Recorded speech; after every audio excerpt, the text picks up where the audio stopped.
Go Language Programming, Chapter 3, Unit 5, Multidimensional Slices. A multidimensional array is an array of arrays. Similarly, multidimensional slices is a slice of a slice. So basically, the way that when we declare a multidimensional arrays, and in memory, the way that multidimensional arrays are declared is just basically, um, you know, as we talked in chapter 2 about the arrays, they, depending upon what kind of a compiler that we are using, either the arrays could be a row measure or column measure. But in Go language and C and C++, they all are row measure. Fortran is the one which is a column measure. But in any case, if it's a multidimensional array, then basically, in the memory, all the arrays are stored as a single dimension. It's no such thing as a multidimensional in the memory. So same way, multidimensional slices also get stored in a single dimensional, but the last address from the like in array, it points to another dimension. So same thing basically happens with the slices as well. So slices can be composed of into multidimensional data structures in Go language. So Go language allows you to have a multidimensional slices. A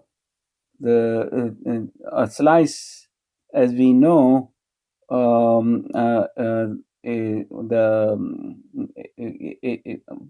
it points under underlying array. The slice descriptor, it points to the underlying array. Okay, and internally it is represented, like a slice descriptor is the one which which I'm referring to right now, is that it has an address, and then it has a capacity, and it has a length. So basically, the pointer is the one which points to the underlying array that we have already talked in Unit 1 of Chapter 3. The syntax to declare a two-dimensional slice would be to use a make function, okay, and then depending upon what type of two-dimensional that you want to create. So in this case, what we are saying that we want to have two-dimensional of int array. So that's why these square bracket are there that designate it will be a two-dimensional. If it would be a three-dimensional, then there'll be three sets of square brackets. Okay, this two represents a row in the two-dimensional array. Okay, that's what this two represents. So basically, you know, it tells that each each slice, the one dimension slice, which holds the other slice. So one slice holds the other slice. That's why we called it right here also, is a slice of a slice. That's the reason that we said it in the first bullet right there.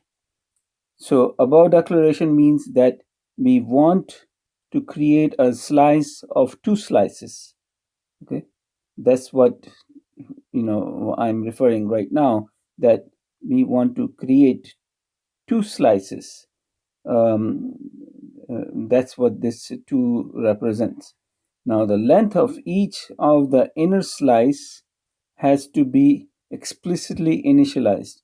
Okay, so once we declare that we want to have a two-dimensional slices, then we need to have another slices that need to be created, and that's what this for loop is doing. Okay, so in here, as you can see, again, I'm using a make function to create one more dimension for the slice, and that dimension will be basically the first dimension will be uh, um, uh, pointing, or you can think about it, it will be holding the next dimension. Okay, so that's how we are doing.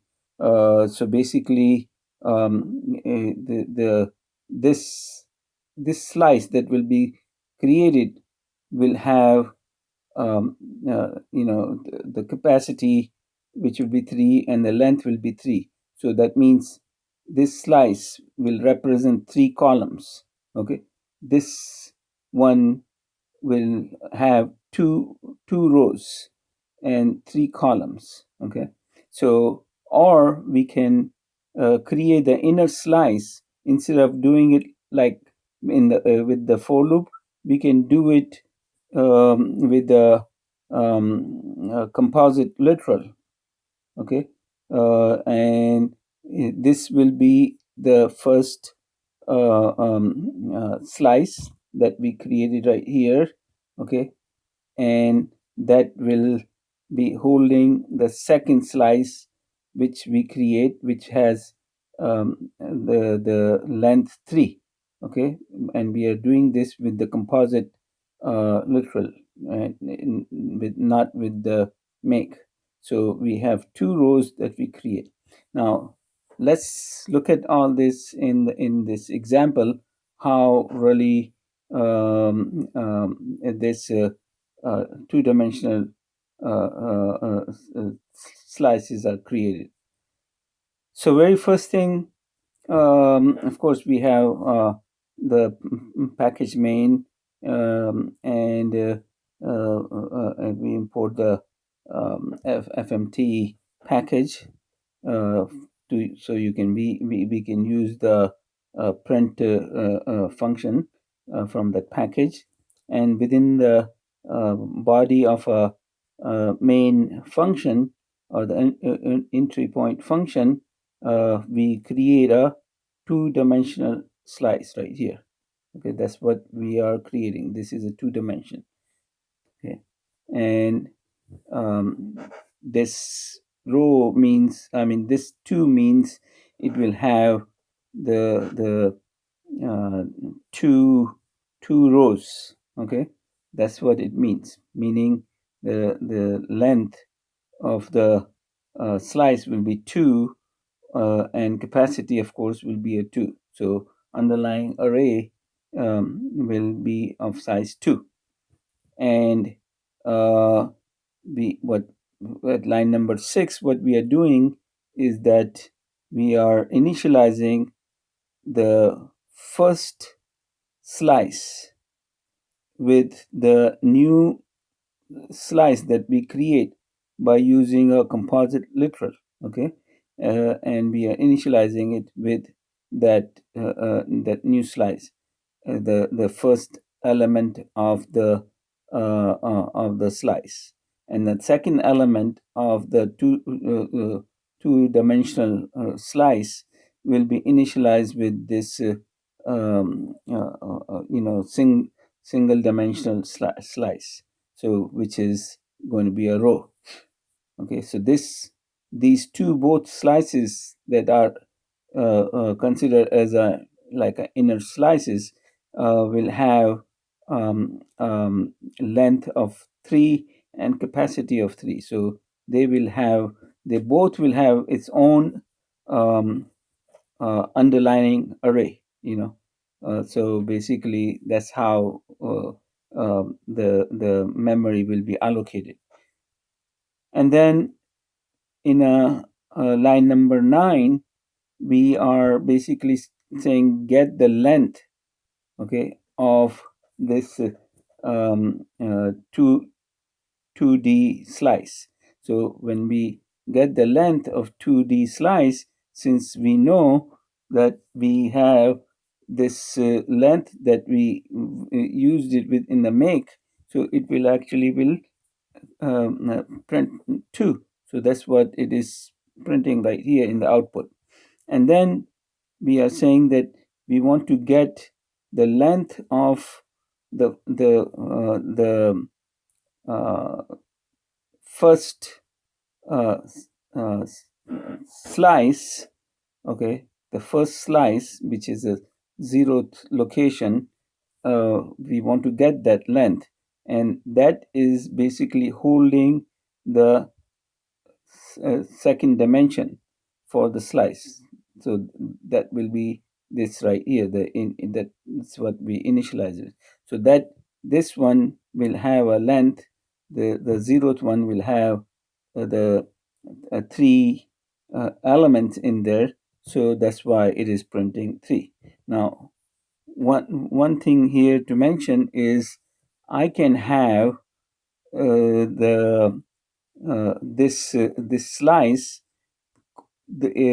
could be different in size from this one. If I wanted, I could have done that. So one could hold 5 elements, and the other could hold 10 elements. uh, I could have declared it that way, but since I'm just showing it that this will be like a matrix 2 by 3, so that's why I'm just using 3 elements for this inner slice. Okay, and then I am after uh, printing this the inner slice length, I am at line number 11.